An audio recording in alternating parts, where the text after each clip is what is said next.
कन्या पूजन करते समय भूलकर भी आप ये गलतियां 3 नहीं करना है, नहीं तो आप बर्बाद हो जाओगे। पहला नंबर ये है कि 9 कन्याओं को भोजन कराने का उत्तम होता है। अगर आप 9 से अधिक कन्या उपलब्ध हो तो इसे सौभाग्य मान के भोजन कराएं। अगर आप 9 कन्याओं को भोजन नहीं करा सकते तो कम से कम 2 कन्याओं को भोजन कराना चाहिए। दूसरा फैक्ट यह है कि भोजन के लिए 2 वर्ष से 10 वर्ष तक की कन्या भोजन कराने की बात सही कही गई है। 2 वर्ष की कन्या कुंवारी माता होती है, 3 वर्ष की कन्या त्रिमूर्ति होती है, 4 वर्ष की कन्या कल्याणी होती है, 5 वर्ष की कन्या रोहिणी होती है, 6 वर्ष की कन्या कालिका होती है, 7 वर्ष की कन्या का चंडिका होती है, 8 वर्ष की कन्या स्वभावी होती है, 9 वर्ष की कन्या माँ दुर्गा होती है, 10 वर्ष की कन्या सुभद्रा होती है। अगर आप जिस वर्ष कन्या को भोजन कराते हैं उससे संबंधित देवी तक कन्याओं के माध्यम से उनका अंश पहुंच जाता है।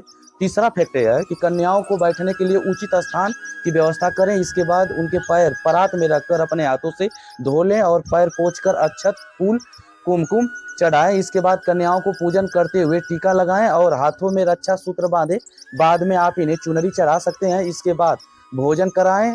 इसके बाद कन्याओं को वस्त्र या उपहार दान दक्षिणा देकर विदा करें।